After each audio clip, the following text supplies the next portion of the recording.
आज का एपिसोड बहुत ज़्यादा स्पेशल है क्योंकि एक इंसान में ढेरों आवाज़ें हैं और वो इंसान है mister Jay Vijay Sachan. Hello sir, welcome to our show. Thank you so much. Sir, कितनी वॉइसेस कर लेते हो आप? अब क्या ही तारीफ करूं मैं। ठीक ठाक कर लेता हूँ, around 80 to 100। 80 to 100? Are you serious? यही है रोजी रोटी थी। हाँ जी, हो जाता है। I am shocked. नेट्स ऐसा कुछ नहीं है, कुछ खास इस बात में। मैं एक्सपेक्ट कर रही थी कि यू माइट से 20-30, पर 80 to 100 तो बहुत ज़्यादा है। मेरी शक्ल से नहीं लगता ना कि आदमी टैलेंटेड है। नहीं नहीं सर, ऐसी बात नहीं है। बट आप शाहरुख खान जी की बहुत अच्छी मिमिक्री करते हो। आई एम ब्लेस्ड कि Yes. मैं उनको इमिटेट करने की कोशिश कर पाता हूँ। मैं कोशिश करता हूँ पूरी तरह अगर से। अगर मिस्टर शाहरुख खान हमारे शो पर आते तो वो क्या बोलते?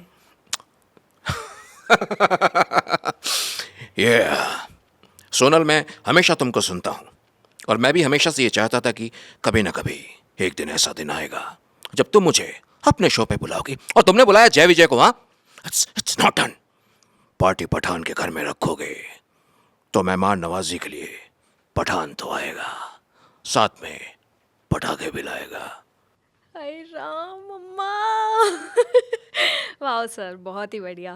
Thank you. अच्छा, जैसे शाहरुख खान पहले थे और अब हैं, उनमें बहुत फ़र्क है ना? तो 20 साल 25 साल पहले वाले जो शाहरुख खान थे, उनका बोलने का अंदाज़ और उनका स्टाइल, उनकी अलग आवाज़ था। अलग था, आज अलग है।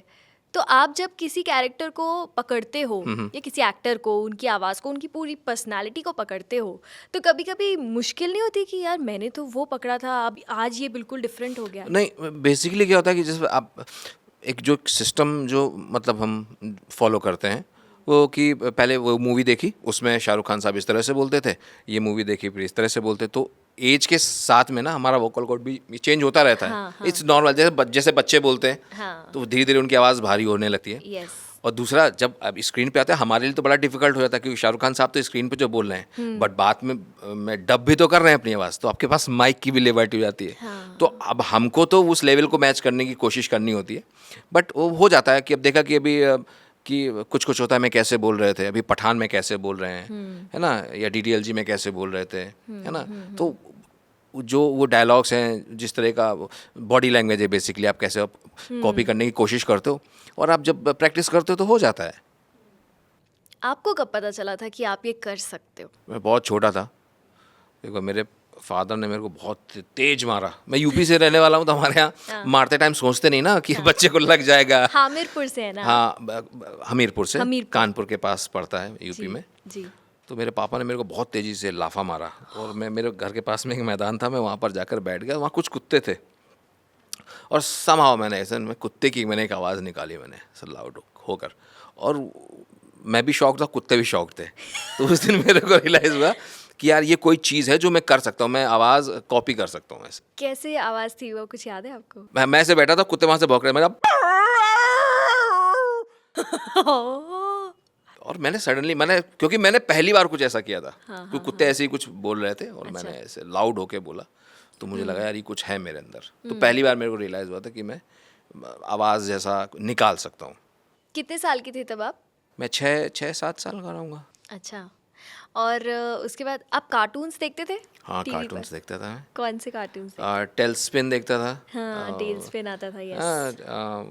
अरेबियन नाइट्स, तो उसमें उसमें मिमिक करते थे लोग उसमें, तो मैं बहुत सरप्राइजिंग था, बड़े कमाल के वो हुआ करते थे। उसमें एक कैरेक्टर था टेलस्पिन, डॉन कर्नाज, अच्छा। तो मैं उनको भी किया करता था। तो धीरे धीरे मतलब बचपन से ही चीज़ें शुरू हो जाती हैं, तो आपको कोई ना कोई रीज़न, बहाने मिल जाते हैं कि आपने कभी किसी को देखा, आपने कभी किसी को देखा, बस वो होता रहता है फिर।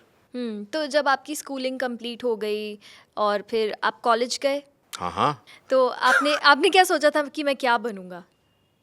मुझे कई बार ज़रूरी नहीं होता कि आपको पता हो कि आपको बनना चाहिए।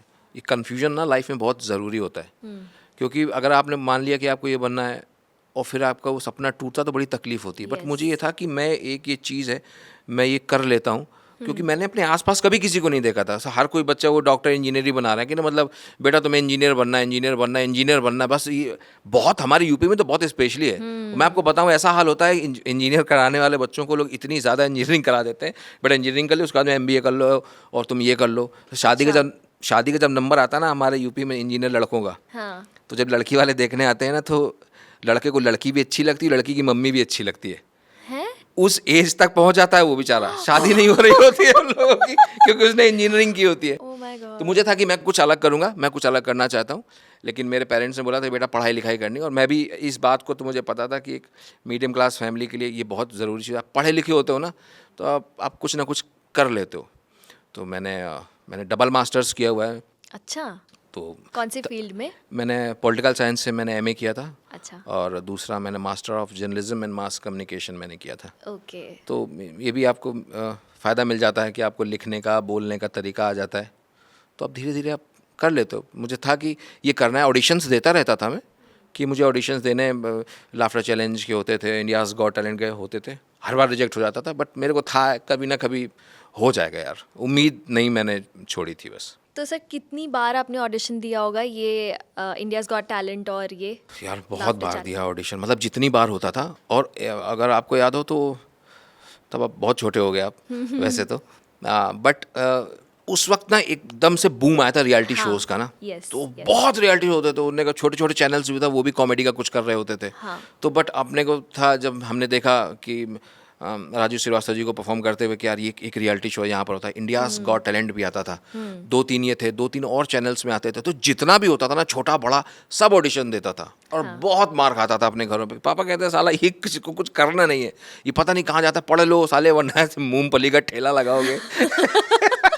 देखो मैं मतलब यूपी का रहने वाला आदमी ना, तो उनको लगता है कि यार बाप को भी लगता है कि बच्चा कुछ कर ले, लेकिन एक जिद थी कि मेरे अंदर कुछ है। क्योंकि एक टाइम आता है ना जब दुनिया आपका साथ छोड़ देती है, इकलौते आप अपने साथ में होते हो, आपको पता है कि आप ये कर सकते हो, बट लेकिन बेस होना बहुत ज़रूरी है। तो मुझे था कि मैं कोशिश करता रहूँगा, लेकिन मैं ठीक ठाक पढ़ाई लिखाई कर लेता हूँ, ताकि अगर कभी मैं बहका गिरा, है ना, लड़खड़ाया, तो मेरे पास ज़िंदा रहने के लिए मेरे पास कुछ दूसरी चीज़ें होंगी। बट इतने संघर्ष के बाद में हो गया।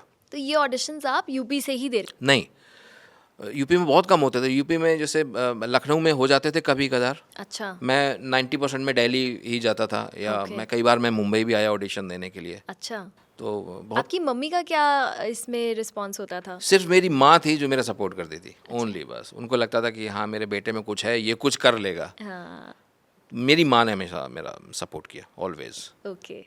और आपने रेडियो में भी काम किया है? हाँ, रेडियो एज अ में किया। न्यूज़ रीडर भी आपने काम किया हाँ है? जी, आपने मतलब मैंने मीडिया के मैंने माइक हैंडलिंग भी मैंने की, मैंने रिपोर्टिंग भी की, मैंने अपलिंक डाउनलिंक किया, मैंने वीडियोग्राफी भी की, मैंने फोटोग्राफी भी की। तो मैंने मीडिया का सब कुछ किया, क्योंकि कब आपको परफेक्ट होना पड़ता है। आप किसी भी चीज़ में हो तो आप फिर क्या होता है ना कि आप चूज़ नहीं कर सकते यार मैं तो यही काम करूँगा, है ना। अगर आपको उस इंडस्ट्री का हिस्सा बनना है, अगर आपने पढ़ाई की, आपको लगता है, तो आप, कुछ लोग होते हैं बैठ जाते हैं, नहीं मैंने यही करना है। क्या होता है, आप सीढ़ी चढ़ते हैं 1 2 3 4 5, जब आप चलना शुरू करते हैं ना तभी दौड़ते हैं। तो मैंने कभी ये नहीं देखा कि ये करूं या फिर नहीं करूं। मुझे था कि मुझे जाना यहाँ तक है, लेकिन मैं चलूँगा, मैं काम नहीं छोड़ूंगा, कुछ भी मिलेगा मेरे फील्ड से रिलेटेड तो मैं वो करूँगा, और मैं करता गया, और धीरे धीरे चीज़ें हो गई।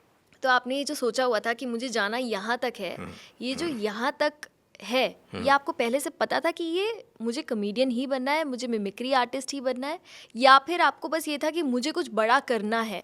नहीं, मुझे पता था मैं ये बनूंगा।